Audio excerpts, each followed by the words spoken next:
Hi friends, today நம்ம சேனல்ல 7th Social Science Term 3 Economicsல உள்ள Unit 1 பார்க்க போறோம். வரி மற்றும் அதன் முக்கியத்துவம்.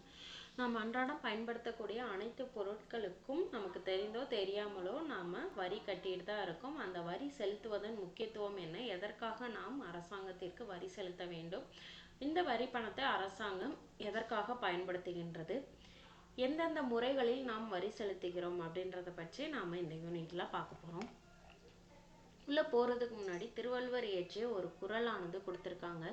இயற்றலும் ஈற்றலும் காத்தலும் காத்த வகுத்தலும் வல்லது அரசு. இதன் பொருள் என்ன அப்படின்னா, ஒரு வல்லமை பெற்ற அரசு 4 கோட்பாடுகளை பெற்றிருக்கும். என்னென்ன அப்படின்னா, இயற்றுதல், ஈட்டுதல், காத்தல், காத்த வகுத்தல். இயற்றுதல் அப்படின்னா பொருள் வரும் வழியை அறிந்திருத்தல்.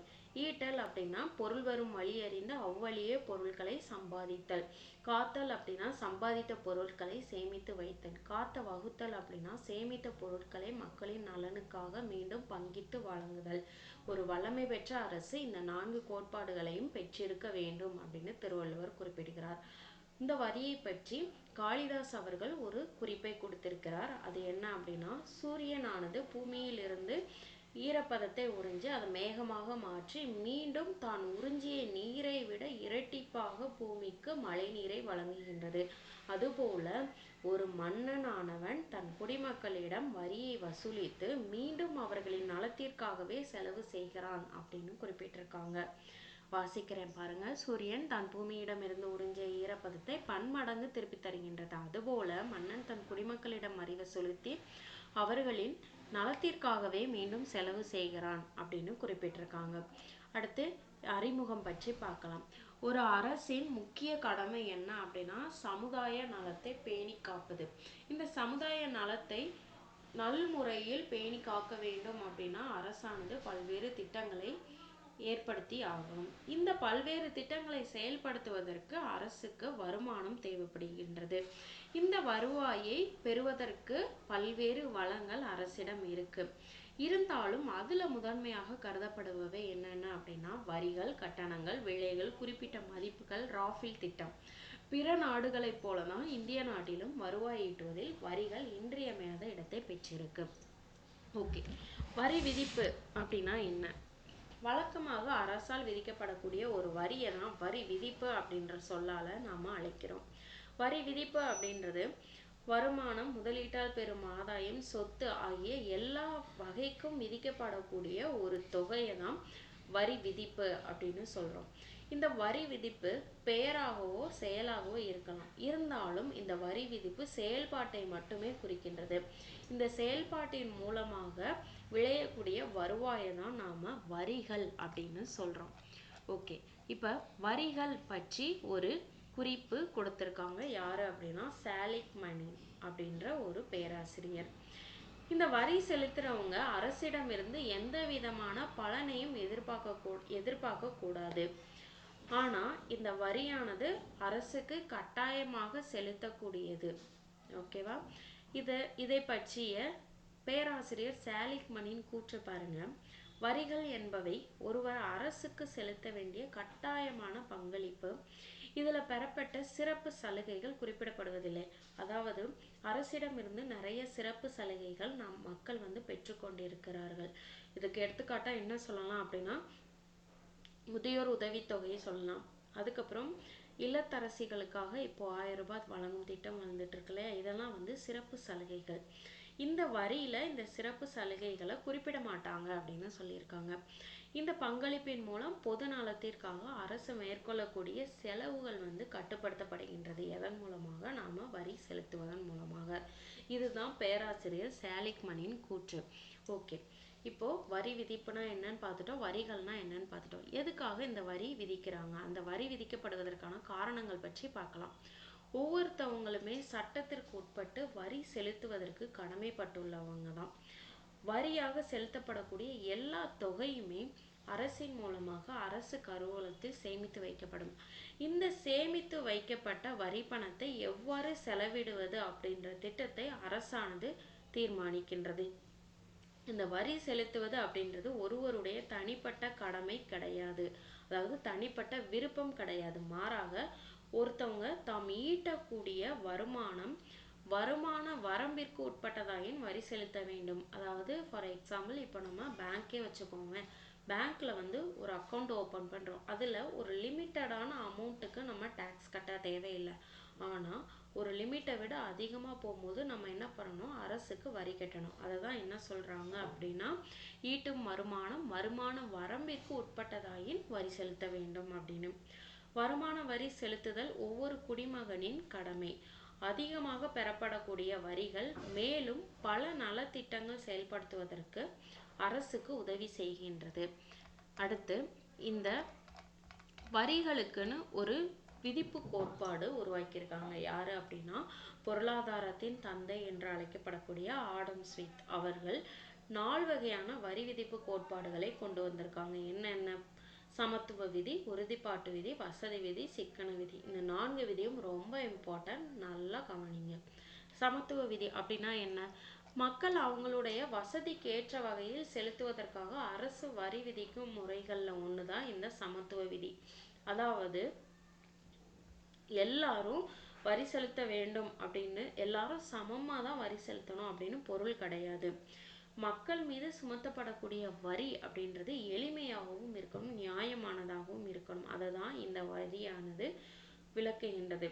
அதாவது என்ன அப்படின்னா, சமுதாயத்துல பணக்காரங்களும் இருப்பாங்க, ஏழைகளும் இருப்பாங்க. அவர்களுடைய வருமானத்திற்கு ஏத்தாற் போல நம்ம வரி வசூலிக்கப்படணும் அவர்களிடமிருந்து. அதை விளக்குவதுதான் இந்த சமத்துவ விதி. அதை தான் ஃபர்ஸ்ட் பாயிண்ட்ல கொடுத்திருக்காங்க.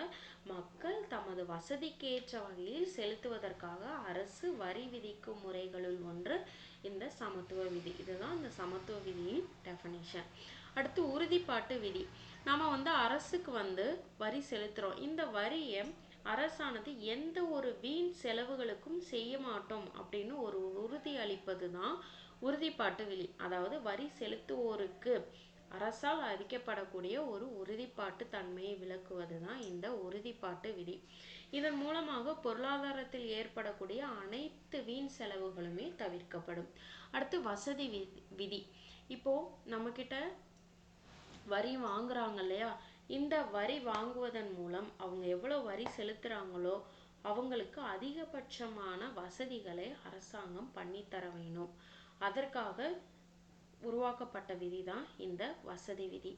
வரி செலுத்துறவங்க அவங்க செலுத்தக்கூடிய வரியின் மூலமாக குறைந்தபட்ச அளவு தான் துன்பப்படுவாங்க அப்படின்றத நாம கவனத்துல வச்சுக்கணும்.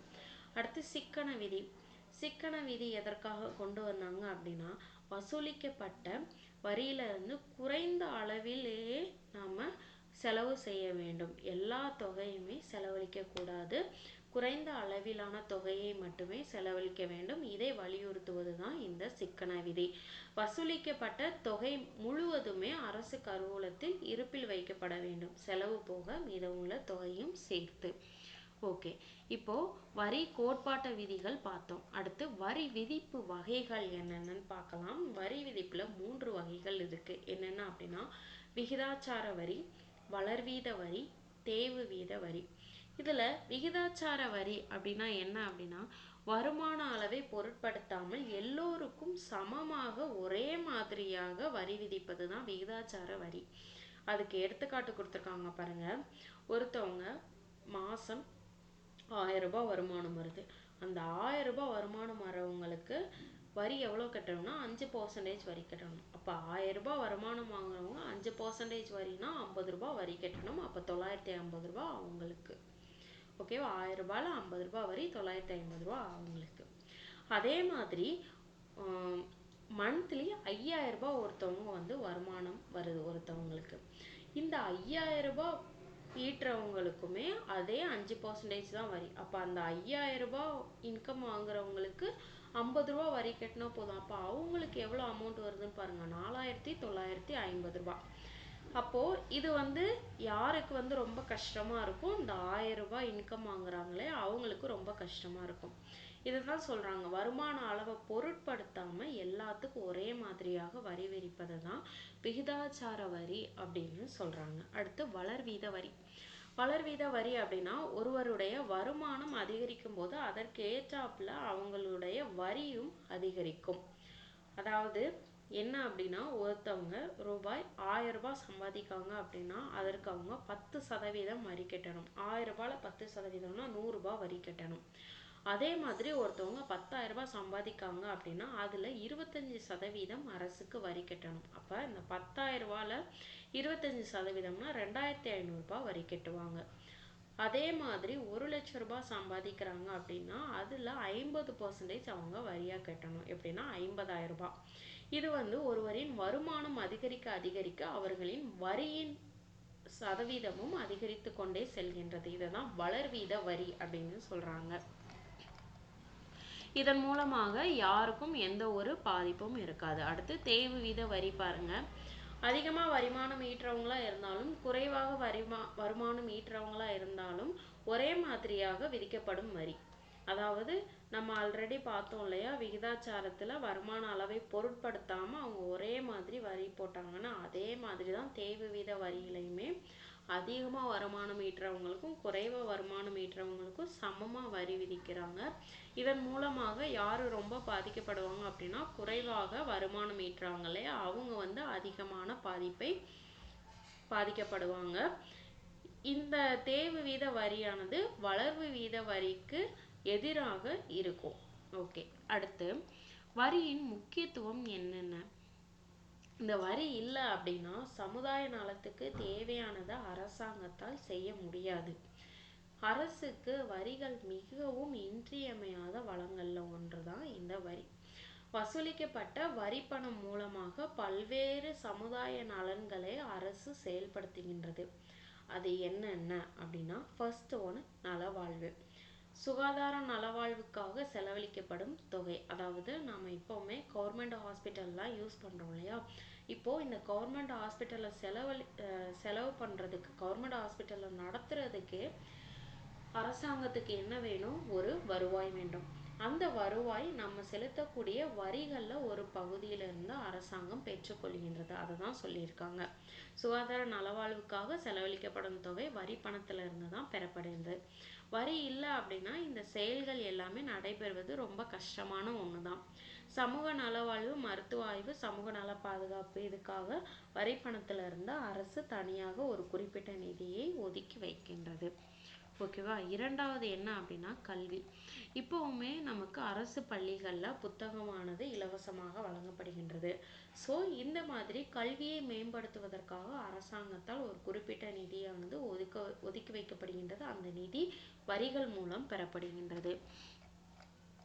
அடுத்தது ஆட்சி நிர்வாகம். ஆட்சி நிர்வாகம் அப்படின்னா ஒரு அரசு நிர்வாக அமைப்பு சரியா இருந்தா மட்டும்தான் ஆட்சி நல்ல முறையில இருக்கும். இந்த நிர்வாக அமைப்பு சரியா இருக்கிறதுக்குமே பொருளாதார வளர்ச்சி ரொம்ப முக்கியமான ஒண்ணு.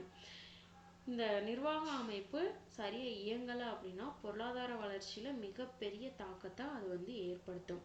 இதனால ஒரு அரசு நன்முறையில் நிர்வகிக்கக்கூடிய ஒரு அரசு அவங்க வசூலிக்கக்கூடிய வரி பணத்தை நாட்டின் நலத்திற்காக சரியான முறையில் பயன்படுத்தும் அப்படின்னு சொல்லியிருக்காங்க. அதாவது ஆட்சி நிர்வாகம் அப்படின்னா, இப்போ எனக்கு இந்த மாதம் எனக்கு ஒரு 1000 ரூபாய் எனக்கு வரி வந்திருக்குன்னு வச்சுக்கோங்களேன். இதில் இந்த மாதம் மக்களுக்கு என்ன தேவை அப்படின்றத அறிஞ்சு அதில் போய் நம்ம இந்த அமௌண்ட்டை ஒதுக்கணும். தேவையில்லாத விஷயத்தில் நம்ம இந்த அமௌண்ட்டை ஒதுக்கக்கூடாது. அதுதான் ஆட்சி நிர்வாகம் அப்படின்னு சொல்கிறாங்க. இந்த ஆட்சி நிர்வாகம் நன்முறையில் செயல்படுவதற்கு முக்கிய பங்கு வகிப்பது வரிகள். ஓகே, அடுத்தது உட்கட்டமைப்பு மேம்பாடு, போக்குவரத்து, வீட்டு வசதி போன்ற பிரிவுகள்.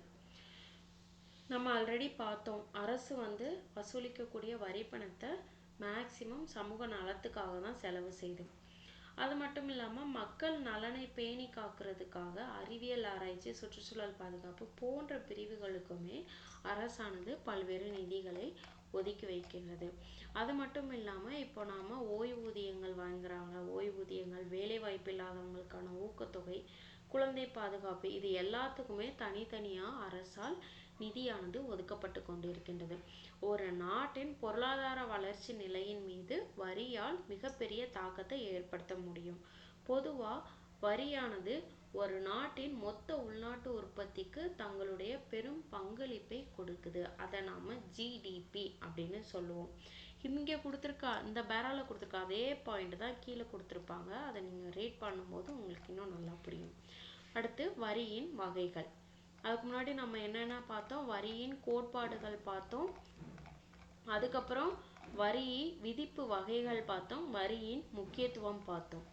ஓகேவா? இதுக்கப்புறம் நம்ம வரியின் வகைகள். வரியை 2 முறையில் வகைப்படுத்துகிறாங்க. அது என்னென்ன அப்படின்னா நேர்முக வரி, மறைமுக வரி. இல்லை நேர்முக வரியில் என்னென்ன வருதுன்னு பாருங்கள். நேர்முக வரி அப்படின்னா என்னன்னு பார்த்துக்கலாம். நேர்முக வரி அப்படின்றது ஒரு தனியாலோ அல்லது நிறுவனமோ நேரடியாக அரசுக்கு கொடுக்கக்கூடிய ஒரு வரி தொகையை தான் நேர்முக வரி அப்படின்னு சொல்கிறோம்.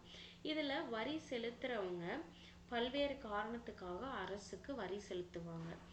இதற்கு எடுத்துக்காட்டாக என்னென்ன சொல்கிறாங்க அப்படின்னா சொத்து வரி, தனியார் சொத்து வரி, வருமான வரி அல்லது உறுதிமொழி பத்திரங்கள் மீதான வரி. இது எல்லாமே நேர்முக வரிக்கு எடுத்துக்காட்டு. அடுத்து பாருங்க, மத்திய வருமான சட்டம் 1963 கீழ் நேர்முக வரிகளுக்கான மத்திய வருவாய் வாரியம் அப்படின்ற பெயர்ல ஒரு தனி வாரியம் ஒன்று நிறுவப்பட்டிருக்கு.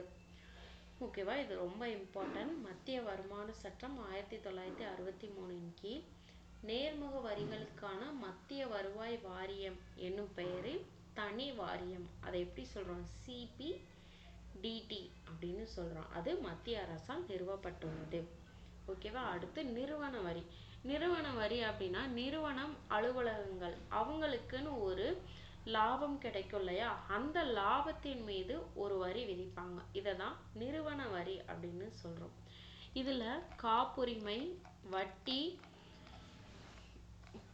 இந்தியாவில் உள்ள மூலதன சொத்துக்களை விற்பனை செய்வதன் மூலம் பெறும் லாபம், தொழில்நுட்ப பணிகளுக்காகவும் பங்கீட்டுக்காகவும் பெறப்படக்கூடிய கட்டணங்கள், இவற்றின் மீது இந்த நிறுவன வரியானது விதிக்கப்படுகின்றது. அடுத்து சொத்து வரி. நம்மிடம் உள்ள அசையும் சொத்துக்கள், அசையா சொத்துக்கள் அவற்றிற்காக நாம் அரசாங்கத்திற்கு செலுத்தக்கூடிய வரி தான் சொத்து வரி. என்னென்ன சொத்துன்னு பாருங்க. வீடு, மகிழுந்து, அணிகலன், கப்பல், படகு, விமானம், நகர்ப்புற நிலம், பணம், இவற்றிற்காக நம்ம அரசாங்கத்திற்கு செலுத்தக்கூடிய ஒரு தொகை தான் இந்த சொத்து வரி. ஓகேவா? ஒவ்வொரு வருஷமும் சந்தை மதிப்புகளை பொறுத்து அந்த வரியில வித்தியாசம் ஏற்படும். அதாவது சந்தை மதிப்பு உயர்ந்துச்சு அப்படின்னா நம்மளுடைய வரியும் உயரும், சந்தை மதிப்பு குறைந்தது அப்படின்னா நம்மளுடைய வரியும் குறையும். அதுதான் இந்த பாயிண்ட் குறிப்பிடுது. அடுத்து அன்பளிப்பு வரி. ஒருத்தவங்க நமக்கு வெகுமதியாக அல்லது அன்பளிப்பாக பெறும் பொருட்கள் மீது விதிக்கப்படும் ஒரு வரி தான் அன்பளிப்பு வரி. ஆனா இந்த வரி எப்படி இருக்கும்? அந்த பொருளின் மதிப்பை பொறுத்தது. அந்த பொருளின் மதிப்புக்கு ஏற்ப அப்படின்னா, இப்போ ஒரு டைமண்ட்னு வச்சுக்கோங்களேன், ஒரு டைமண்ட் ஒரு 10 லட்சத்துக்கு அவங்க டைமண்ட் வாங்கி கொடுக்குறாங்க அப்படின்னா அந்த 10 லட்சத்துக்கு டேக்ஸ் கொஞ்சம் போடுவாங்களே, 2 லட்சம் 3 லட்சம் கட்டுறாங்கன்னா அதுதான் அந்த பொருளின் மதிப்பிற்கு ஏற்றாப்புல அந்த வரியானது இருக்கும். எந்த வரி? அன்பளிப்பு வரி. அடுத்து சொத்து வரி. நம்ம முன்னோர்களின் சொத்துக்கள் மீது விதிக்கப்படக்கூடிய ஒரு வரியை தான் சொத்து வரி அப்படின்னு சொல்றோம். இந்த வரியை நம்ம அரசுக்கு கட்டாயமாக கொடுத்து தான் ஆகணும். இந்த வரி செலுத்துவதிலிருந்து எந்த ஒரு விலக்கும் யாருக்கும் அளிக்கப்படாது. அரசு நேரடி வரி செலுத்தும் முறையில் ஒருவருடைய வருமானம் அல்லது சொத்துக்களின் மீது இந்த வரியானது விதிக்கப்படுகின்றது. ஓகேவா? அப்போ நேர்முக வரியில என்னென்ன வரிலாம் பார்த்தோம்? சொத்து வரி, நிறுவன வரி, அன்பளிப்பு வரி, வேற என்ன பார்த்தோம்? இதெல்லாம் நேர்முக வரி. அடுத்து மறைமுக வரி. மறைமுக வரினா என்ன? மறைமுக வரி அப்படின்னா நமக்கு தெரியாமே நம்ம வரிகள் செலுத்துவதை தான் மறைமுக வரி அப்படின்னு சொல்றாங்க. அதாவது தொடக்கத்துல ஒருத்தவங்களுக்கு விதிக்கப்பட்ட ஒரு வரி சுமையை மற்றொருவர் மீது மாற்ற இயலும் முறையை தான் இந்த மறைமுக வரி அப்படின்னு சொல்றாங்க. அதுக்கு எடுத்துக்காட்டா என்ன சொல்றாங்க அப்படின்னா, ஒரு 2 வீலர் விற்கிறவங்க வச்சுக்கோங்க. அந்த 2 வீலர் விற்கிறவங்க என்ன பண்ணுவாங்க? அந்த 2 வீலருக்கான வரியை விற்பனையாளரே கட்டிட்டு இருப்பாங்க. அந்த விற்பனையாளரால கட்ட முடியாத போது அந்த வரியை என்ன செய்வாங்க அப்படின்னா, அந்த 2 வீலரை வாங்கியிருப்பாங்க இல்லையா, அவங்க மீது சுமத்தப்படும். அதாவது அந்த பொருளை வாங்குபவர்கள் மீது மறைமுகமாக அந்த வரியானது சுமத்தப்படும். இதுதான் மறைமுக வரி அப்படின்னு சொல்றாங்க. ஓகேவா? அதை தான் கொடுத்துருக்காங்க பாருங்க. அவரிடமிருந்து அந்த பொருளை யார் வாங்குகிறார்களோ அவர்களே பின்னர் அந்த பொருளுக்கான வரி சுமை முழுவதையும் ஏற்கிறார்கள். இதனால மறைமுக வரி அப்படின்றது ஒருவரின் வரி சுமையை மற்றொருவர் மீது மறைமுகமாக சுமத்தப்படுவது. இதுதான் மறைமுக வரி அப்படின்னு சொல்றாங்க. இந்த மறைமுக வரிக்கு என்னென்ன எடுத்துக்காட்டுகள்னு பார்க்கலாம். ஃபர்ஸ்ட் ஒன்று சேவை வரி. சேவை வழங்குவதன் அடிப்படையில் விதிக்கப்படுவது சேவை வரி. சேவையை பெறுபவர்களிடமிருந்து வரி வசூலிக்கப்பட்டு மத்திய அரசுக்கு செலுத்தப்படுகின்றது. சேவை வரினா நம்ம ஆல்ரெடி பார்த்தோம். சேவைகள் என்ன அப்படின்னா போக்குவரத்து சேவைகள், அது மட்டும் இல்லாமல் தகவல் தொடர்பு சேவைகள், இது எல்லாமே சேவைகள் தான். ஃபார் எக்ஸாம்பிள் இப்போ நம்ம வந்து மொபைல் டாப்அப்பே வச்சுக்குவோம். இப்போ நான் வந்து ஒரு 10 ரூபாய்க்கு என்னோட மொபைலுக்கு ரீசார்ஜ் பண்ணுறேன்னா எனக்கு எவ்வளோ ரீசார்ஜ் ஆகும்? 6 ரூபாய் தான் ரீசார்ஜ் ஆகும். அப்போ இந்த 4 ரூபாய் எங்கே போகும்? இந்த 4 ரூபாயில் ஒரு பங்கு என்னவா இருக்கும்? டேக்ஸுக்கு போகும். ஆனால் இந்த டேக்ஸை யார் கட்டுறாங்க? இப்போது நான் வந்து ஃபார் எக்ஸாம்பிள் டொக்கோமோ சிம் வந்து நான் யூஸ் பண்ணுறேன்னு வச்சுக்கோங்க, டாடா டொக்கோமோ. இப்போ அந்த டாடா டொக்கோமோ வந்து ஒரு 10 பேர் ரீசார்ஜ் பண்ணுறாங்கன்னா அந்த 10 பேருக்கான வரியை மத்திய அரசுக்கு செலுத்தணும். ஆனால் இந்த டாடா டொக்கோமோ நிறுவனம் என்ன பண்ணுது அப்படின்னா அவங்க நேரடியாக செலுத்தாமல் நம்ம டாப்அப் பண்ணுறோம் இல்லையா, நம்ம டாப்அப் பண்ணுறதுலேருந்து கொஞ்சம் அமௌண்ட்டை எடுத்து மத்திய அரசுக்கு கொடுக்குது. அப்போது இந்த வரியானது மறைமுகமாக வாடிக்கையாளர்கள் மீது செலுத்தப்படுகின்றது. அதுதான் சேவை வரி அப்படின்னு சொல்கிறாங்க. அடுத்து விற்பனை அல்லது விஏடி. இந்த விற்பனை செய்யப்படுகின்ற பொருட்கள் மீது விதிக்கப்படக்கூடிய ஒரு வரி தான் விற்பனை வரி. இதுவுமே ஒரு வகையான மறைமுக வரி தான். அதாவது ஒரு பொருட்களை யார் விற்பனை செய்கிறாங்களோ அவங்க தான் இந்த வரியை கட்டணும். ஆனால் நம்ம என்ன செய்கிறாங்க அப்படின்னா விற்பனை செய்கிறவங்க பொருட்களை மட்டுமல்லாமல் வரியவும் சேர்த்து விற்பனை செய்கிறாங்க. நம்ம ஆல்ரெடி பேக்கெட்ஸ்லாம் பார்த்துருப்போம். எம்ஆர்பி ரேட் ஒன்று போட்டிருப்பாங்க. இப்போ எம்ஆர்பி வந்து 28 ரூபாய் போட்டிருக்காங்க அப்படின்னா நம்ம கடைக்காரர்களிடம் போய் வாங்கும்போது அவங்க நமக்கு 30 ரூபாய்க்கு விற்பாங்க. அப்போ அந்த 2 ரூபாய் வந்து எதுக்கு போகும்? வரிக்கு போகும். இதை தான் சொல்கிறாங்க. அதாவது என்ன அப்படின்னா விற்பனையாளர் செலுத்த வேண்டிய வரியை மறைமுகமாக வாடிக்கையாளர்களிடமிருந்து பெறப்படுகின்றது. இதுவும் விற்பனை வரி அல்லது விஏடி. அடுத்து கலால் வரி அப்படின்னா என்ன அப்படின்னா நாம் பொருள் மொத்த கடையிலையும் போய் வாங்குவோம், சில்லறை கடையிலையும் போய் வாங்குவோம். எந்த கடையில் நம்ம பொருள் வாங்கினாலும் அந்த பொருளுக்கு நாம் வரி செலுத்தணும். இதுதான் கலால் வரி அப்படின்னு சொல்கிறோம். இந்தியாவில் இந்த வரியானது மத்திய அரசால் வசூலிக்கப்படுகின்றது. கலால் வரியானது மத்திய அரசால் வசூலிக்கப்படுது. மத்திய அரசின் மூலமாக தான் இந்த கலால் வரியானது சுமத்தப்படுது. அடுத்து பொழுதுபோக்கு வரி. நம்ம சினிமா தியேட்டருக்கு போகிறோம், அது மட்டும் இல்லாமல் சில விளையாட்டுகள் பண்ணுறோம், அப்புறம் மேடை அரங்கேற்ற நிகழ்ச்சிகள், கண்காட்சி, பூங்காக்கள், இது எல்லாத்துக்குமே நம்ம ஒரு டிக்கெட் வாங்கி தான் உள்ளே போகிறோம் இல்லையா. அந்த டிக்கெட்டில் நமக்கே தெரியாமல் நம்ம வரியும் சேர்த்து செலுத்திட்டு தான் உள்ளே போகிறோம். அப்போ இந்த பொழுதுபோக்கு வரியும் மறைமுக வரியில் வந்துடும். இது யாரால் வந்து உருவாக்கப்பட்டது அப்படின்னா மாநில அரசுகளால் வசூலிக்கப்படக்கூடியது இந்த பொழுதுபோக்கு வரி. அடுத்து சரக்கு மற்றும் சேவை வரி. இது ரொம்ப ஃபெமிலியரான வரி, ஜிஎஸ்டி, அதாவது குட் சர்வீஸ் டேக்ஸ்ன்னு சொல்லுவாங்க. இந்த ஜிஎஸ்டி யாரால் அறிமுகப்படுத்தப்பட்டது அப்படின்னா இப்போ உள்ள பிரதமரான நரேந்திர மோடி அவர்களால் அறிமுகப்படுத்தப்பட்டது. இது வந்து பொருட்களின் விற்பனை, உற்பத்தி, பயன்பாடு ஆகியவற்றின் அடிப்படையில் விதிக்கப்படக்கூடிய ஒரு வரி தான் இந்த பொருள் மற்றும் சேவை வரி. தேசிய அளவில் ஒட்டுமொத்த பொருளாதார வளர்ச்சியின் அடிப்படையில் சரக்கு மற்றும் சேவை வரியானது விதிக்கப்படுகின்றது. சரக்கு மற்றும் சேவை வரி விதிக்கப்படும் மறைமுக வரிக்கு மாற்றாக மத்திய மாநில அரசால் இவ்வரியானது சிறப்பாக வடிவமைக்கப்பட்டது. ஓகே, இந்த சரக்கு மற்றும் சேவை வரி வகைகள் பாருங்க என்னென்னா உள் மாநில பொருள் மற்றும் சேவை வரி. உள் மாநிலம் அப்படின்னா உள்நாட்டுக்குள்ளே நாம் பண்ணுறது. அது வந்து மாநில சரக்கு, மத்திய சரக்கு மற்றும் சேவை வரி அப்படின்னு ரெண்டாக பிரிக்கிறாங்க. அடுத்து மாநிலங்களுக்கு இடையேயான சரக்கு மற்றும் சேவை வரி, இது வந்து ஒருங்கிணைந்த சரக்கு மற்றும் சேவை வரி அப்படின்னு குறிப்பிட்டிருக்காங்க. இந்த சரக்கு மற்றும் சேவை வரி நமக்கு மன்னர் காலத்துல இருந்தே இருந்திருக்கு அப்படின்னு குறிப்பிட்டிருக்காங்க. இந்த குறிப்பானது எதுல இருக்கு அப்படின்னா கௌடில்யர் எழுதிய அர்த்த சாஸ்திரத்தில் குறிப்பிடப்பட்டுள்ளது. மன்னர்கள் வந்து இந்த வரியை முதல்ல நேரடியாகவோ அல்லது வேறு வகையாகவோ சேர்த்திருக்காங்க. அதாவது என்னன்னா பணமாகவும் வாங்கியிருக்காங்க, பொருட்களாகவும் வாங்கியிருக்காங்க. அதாவது நவீன வரலாறு 20ஆம் நூற்றாண்டின் முற்பகுதியில இருந்து உப்பு, சர்க்கரை, வாகன எரிபொருள் போன்றவற்றிற்கு மத்திய கலால் விதியானது விதிக்கப்பட்டதிலிருந்து தொடங்கியிருக்கு இந்த வரிகள். படிப்படியாக இந்த கலால் வரிகள் அடிப்படையின் விரிவுபடுத்தப்பட்டு சுதந்திரம் பெற்ற நேரத்தில் தேசிய அளவில் மத்திய கலால் வரி மற்றும் மாநில அளவில் விற்பனை வரி இது ரெண்டுமே நடைமுறைக்கு கொண்டு வந்திருக்காங்க. அதுக்கப்புறம் 2003 தான் இந்திய மாநிலமான ஹரியானாவில் முதலில் மதிப்பு கூட்டு வரி அதாவது VAT நம்ம பார்த்தோம் இல்லையா, இப்போ விற்பனை வரின்னு ஒன்று பார்த்தோம்னு நினைக்கிறேன், அதை தான் விற்பனை வரி அல்லது VAT அப்படின்னு நம்ம பார்த்தோம். இந்த பார்த்தீங்களா, இந்த விற்பனை வரி எப்போ முதல்ல கொண்டு வந்திருக்காங்க அப்படின்னா 2003 ஹரியானாவில் முதல்ல கொண்டு வந்திருக்காங்க. அதுக்கு அடுத்து 2005 24 மாநிலங்கள் மற்றும் யூனியன் பிரதேசங்கள்ல இந்த கூட்டு வரியை அறிமுகப்படுத்தியிருக்காங்க. இந்த மதிப்பு கூட்டு வரி விற்பனை வரியை விட பெரும் வளர்ச்சி பெற்றதாக இருந்துச்சு. இருந்தாலும் இதை ஓவர் கம் பண்ணதுதான் இந்த சரக்கு மற்றும் சேவை வரி. இது ஒரு குறிப்பிடத்தக்க ஒரு முன்னேற்றத்தை கொண்டு வந்துச்சு. இந்த GST அப்படின்றது நமக்கு நேரடியாகவே நமக்கு தெரியும். இதை எப்போ அறிமுகப்படுத்தினாங்க அப்படின்னா 2017 ஜூலை 1ஆம் நாள் இந்தியா முழுவதுமே இந்த GST ஆனது செயல்படுத்தப்பட்டது, இந்த சரக்கு மற்றும் சேவை வரி. இந்த சரக்கு மற்றும் சேவை வரி இப்போ நம்ம வாங்கக்கூடிய எல்லா பொருட்கள்லையுமே இந்த வரியானதை ஆட் பண்ணியிருப்பாங்க.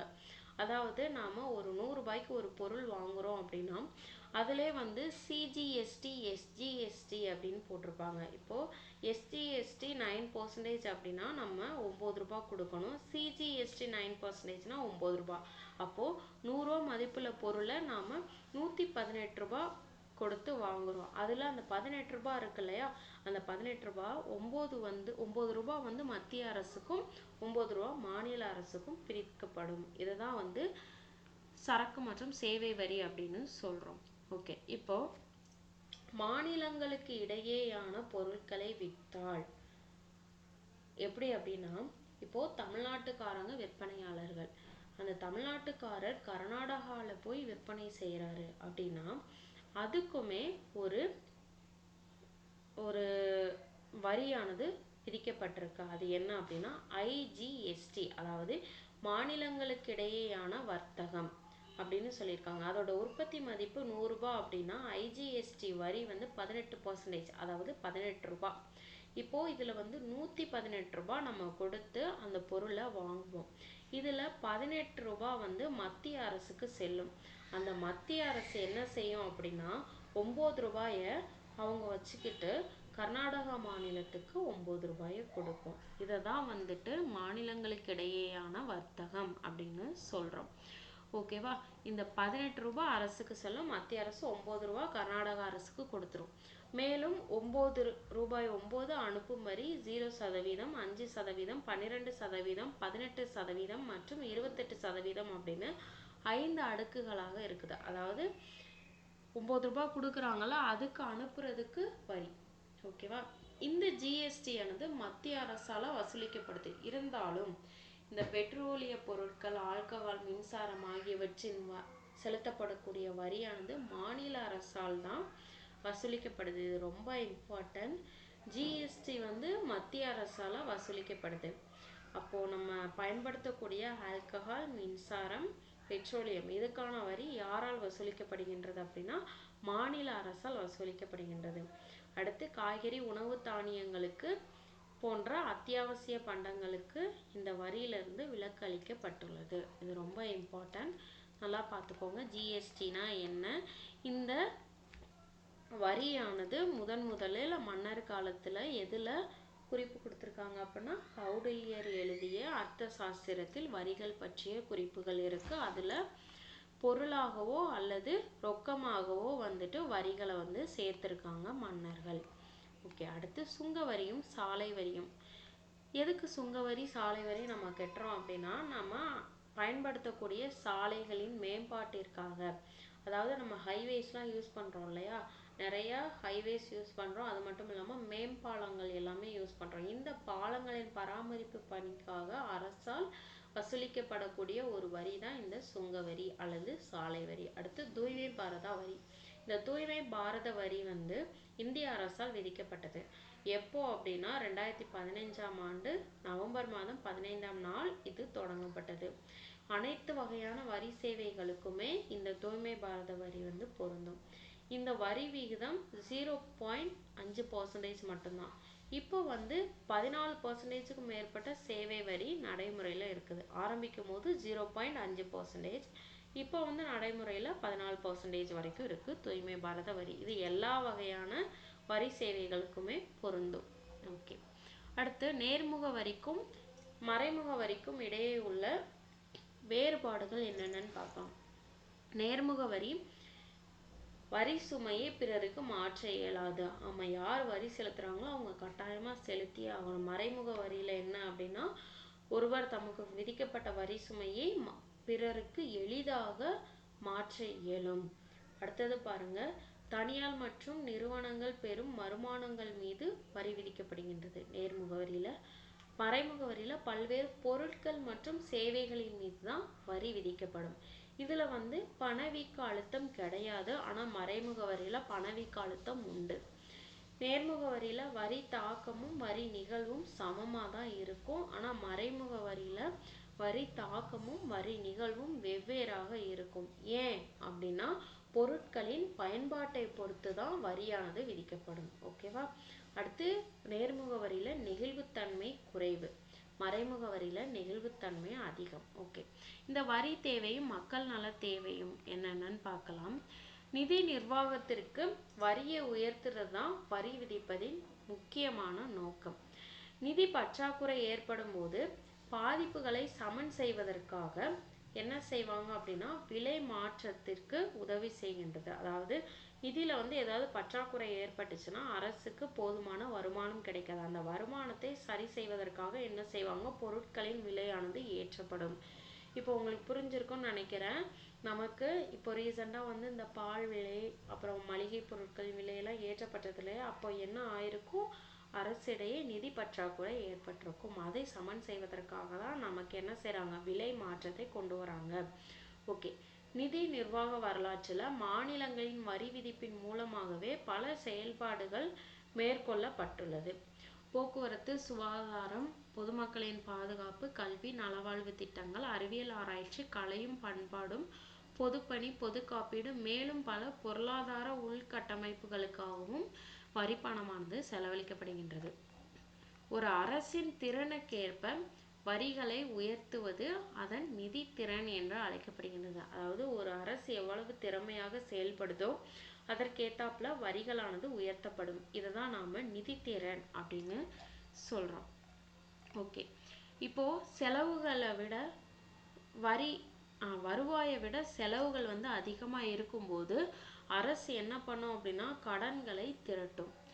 அந்த வாரா கடன்களை திரட்டுவதற்கு வரிகளிலிருந்து ஒரு பகுதியும் செலவழிக்கப்படலாம். அதாவது நமக்கு கடன் தேவைப்படுது, அந்த வாரான் கடன்களை பெறுவதற்காக அரசு என்ன பண்ணுமா, நம்ம வைத்திருக்கக்கூடிய வரி பணத்திலிருந்து ஒரு பகுதியை செலவிட வாய்ப்பு இருக்கு அப்படின்னு சொல்லியிருக்காங்க. அது மட்டும் இல்லாமல் இந்த வரி பணம் மேக்சிமம் வந்து நல்வாழ்வுக்காகவும் பொது பணிகளுக்காக மட்டும்தான் இந்த வரி பணம் பயன்படுத்தப்படுது. அது என்னென்னு பாருங்க, கல்வி திட்டங்கள், வயதானவர்களுக்கான ஓய்வூதிய திட்ட பலன்கள், வேலை வாய்ப்பு இல்லாதவருக்கான ஊக்கத்தொகைகள், பொது போக்குவரத்துகள், ஆற்றல், நீர் மற்றும் திடக்கழிவு மேலாண்மை திட்டம். இதுகளுக்காக நம்ம என்ன பண்ணுறோம், வரிகளை அரசாங்கம் வந்து ஒதுக்கி வைக்குது. பண உருவாக்க கோட்பாடுகள் அடிப்படையில் ஒப்புறுதி பணம் அளிப்பதற்கு அரசு கேள்வி கேட்கும் வரை அரசின் வருவாய்க்கு வரிகள் தேவைப்படாது. அதாவது என்ன அப்படின்னா, பண உருவாக்க கோட்பாடுகள் இருக்கு இல்லையா, அதன் மூலமாக ஒப்புறுதி பணம் அளிப்பதற்கு அரசு திருப்பி கேள்வி கேட்கணும். இப்போ மத்திய அரசு செலவு பண்ணுறாங்க அப்படின்னா என்ன பண்ணுவாங்க, மாநில அரசிடமிருந்து என்னென்ன செலவு பண்ணீங்க அப்படின்னு ஒரு ரிப்போர்ட் கொடுக்கணும். அவங்க கேள்வி கேட்குற வரைக்குமே அரசின் வருவாய்க்கு எந்த ஒரு வரியும் தேவைப்படாது அப்படின்னு சொல்லியிருக்காங்க. நாணய மதிப்பை தக்க வச்சுக்கணும், சொத்து பங்கீடு தொடர்பான பொது கொள்கைகளை வெளியிடுதல், சில குறிப்பிட்ட தொழிற்சாலைகள் அல்லது கொழுக்கள் அல்லது நெடுஞ்சாலைகள் அல்லது சமூக பாதுகாப்பு போன்ற தனிப்பட்ட வகையில் நன்மை தருவன. இது எல்லாத்துக்குமே மானியம் அளிப்பதற்கு வரி விதிப்பின் நோக்கங்கள். இது எல்லாத்துக்குமே நம்ம ஒரு குறிப்பிட்ட அமௌண்ட்டை வந்து அரசானது ஒதுக்கிக்கிட்டே இருக்கணும். இதுதான் வந்து வரியின் கோட்பாடுகள். வரி விதிப்பின் நோக்கங்கள் என்னென்ன அப்படின்னா, நாணய மதிப்பை தக்க வைக்கணும், சொத்து பங்கீடு தொடர்பான பொது கொள்கைகளை வெளியிடணும், குறிப்பிட்ட சில தொழிற்சாலைகள் அல்லது குழுக்கள் அல்லது நெடுஞ்சாலைகள் அல்லது சமூக பாதுகாப்பு போன்ற தனிப்பட்ட வகையில் நன்மை தருவன ஆகியவற்றிற்கு மானியம் அளித்தல். இதுதான் வரி விதிப்பின் நோக்கங்கள். ஓகே, அடுத்து இதோட முடிஞ்சிச்சு. பாட சுருக்கம் கொடுத்துருக்காங்க. ஒரு வரி விதிக்கும் அதிகாரம், அதாவது அரசாங்கம் வரி விதிப்பதை நாம வரி விதிப்பு அப்படின்னு சொல்றோம். வருமானம் முதல் மூலதன ஆதாயங்கள் மற்றும் சொத்து வரி வரை அனைத்து வகையான தன்னிச்சையான வரி விதிப்புகளுக்குமே வரி விதிப்பு அப்படின்னு தான் சொல்றோம். வரி செலுத்துவவங்களுக்கு நேரடி அல்லது திரும்ப பெறக்கூடிய வாய்ப்பு, அதாவது எந்த வித எதிர்பார்ப்பும் இல்லாம நாம வரி செலுத்தணும் அரசாங்கத்துக்கு அப்படின்னு சொல்லியிருக்காங்க. இந்த முறையில் வருமான அளவை பொருட்படுத்தாமல் வரி விகிதம் ஒரே மாதிரியாக தான் இருக்கும். நாட்டு விவகாரங்களை சீராக நடத்துவதில் ஆட்சி முறை முக்கியமான அங்கமாக திகழ்கின்றது. ஒரு நேர்முக வரி அப்படின்றது அதன் சுமையை நேரடியாக சுமத்தப்படும் நபரால் சுமக்கப்படும் வரி. அதாவது நேர்முக வரியை நம்மால் பிறருக்கு மாற்ற முடியாது, ஆனால் மறைமுக வரியை பிறர் மீது சுமத்தப்படும். சரியா? இதுதான் ரெண்டுத்துக்கும் வித்தியாசம். வரி செலுத்துவதை தவிர்ப்பது விருப்பமான செயல் கிடையாது. பரம்பரை சொத்து, வாரிசு சொத்து இதற்கெல்லாம் விதிக்கப்படக்கூடிய வரி தான் சொத்து வரி. மறைமுக வரி அப்படின்றது ஒருவருடைய வரி சுமையை மறைமுகமாக மற்றவர்களுக்கு மாற்ற முடியும். இந்தியாவில் கலால் வரி மத்திய அரசால் விதிக்கப்படுகின்றது. இது ரொம்ப இம்பார்ட்டன்ட். கலால் வரி யாரால் விதிக்கப்படுகின்றது? மத்திய அரசால் விதிக்கப்படுகின்றது. சரக்கு மற்றும் சேவை வரி என்பது பொருட்கள் மற்றும் சேவைகளின் விற்பனை, உற்பத்தி, பயன்பாடு இந்த மூன்றின் அடிப்படையில் விதிக்கப்படக்கூடிய ஒரு வரி தான் சரக்கு மற்றும் சேவை வரி. அதோட இன்னொரு பேர் GST, good service tax. Okay, book back question பார்க்கலாம். வரிகள் என்பவை டாக்ஸ் செலுத்தப்பட வேண்டும், கட்டாயமாக செலுத்தப்பட வேண்டும். வசூலிக்கப்படும் வரியிலிருந்து குறைந்த அளவிலேயே தொகை செலவழிக்கப்படுவது சிக்கன விதியின் அடிப்படையில். நம்ம 4 விதி பார்த்தோம் இல்லையா? பொருளியலின் தந்தை ஆடம் ஸ்மித் இயற்றிய 4 விதிகள், அதுல ஒண்ணுதான் இந்த சிக்கன விதி. வளர்வீத வரிக்கு எதிராக அமைந்துள்ள வரி எனது தேய்வு வீத வரி. அடுத்து வருமான வரி என்பது நேர்முக வரி. சேவை வழங்குவதன் அடிப்படையில் விதிக்கப்படுவது சேவை வரி. அடுத்து கோடிட்ட இடங்களை நிரப்புக. வழக்கமாக அரசால் விதிக்கப்படும் வரியையே வரி விதிப்பு என்னும் சொல்லால் குறிப்பிடுகிறோம். வருமான அளவை பொருட்படுத்தாமல் ஒரே மாதிரியாக வரி விதிப்பது ப்ரொபோர்ஷனல் டாக்ஸ், அதாவது விகிதாச்சார வரின்னு சொல்லுவாங்க. அடுத்து டாக்ஸ் வரி என்பது அன்பளிப்பின் மதிப்பை பொறுத்து அன்பளிப்பு பெறுபவர் அரசுக்கு செலுத்துவதாகும். அது பெயர் அன்பளிப்பு வரி. அடுத்து டாக்ஸ் வரி சுமையை வரி செலுத்துவோர் மாற்ற முடியாது. நேர்முக வரி, மறைமுக வரி சுமையை நம்மளால இன்னொருவர் மீது செலுத்த முடியும். பட் நேர்முக வரி சுமையை வரி செலுத்துவோர் மாற்றவே முடியாது, அவங்க தான் கடைசி வரைக்கும் கட்டணும். மறைமுக வரி என்பது டாக்ஸ் நெகிழ்ச்சி உடையது, அதிக நெகிழ்ச்சி தன்மை உடையது. இதே நேர்முக வரியானது குறைவான நெகிழ்ச்சி தன்மை உடையது. அடுத்து பொறுத்துக. வரி விதிப்பு கொள்கை, இதை உருவாக்கியவர் யார்? Adam Smith. அடுத்து சொத்து வரி, நேர்முக வரி, சுங்க வரி, மறைமுக வரி 1/7/2017. இப்போ தான் நமக்கு என்ன கொண்டு வந்தாங்க? ஜிஎஸ்டியை வந்து இந்தியா முழுவதும் செயல்படுத்தினாங்க. ஜிஎஸ்டி அப்படின்னா என்னது? சரக்கு மற்றும் சேவை வரி. அடுத்து நேர்முக வரி, குறைந்த நெகிழ்ச்சி உடையது. அடுத்து பொருந்தாத ஒன்றை தேர்ந்தெடுக்கவும். பின்வருவனவற்றில் எது மறைமுக வரி அல்ல? சொத்து வரி, இது வந்து நேர்முக வரியில இருக்கும். அடுத்து பாருங்க, சரியான ஒன்றை தேர்ந்தெடுக்கவும். பின்வரும் வரியில் எது நேர்முக வரி? செல்வ வரி. மித்த 3மே வந்துட்டு மறைமுக வரி. ஓகே ஃப்ரெண்ட்ஸ், இதோட இந்த டாபிக் முடிஞ்சிருச்சு. வீடியோ பிடிச்சிருந்தா சப்ஸ்கிரைப் பண்ணுங்க, லைக் பண்ணுங்க, ஷேர் பண்ணுங்க. தேங்க்யூ.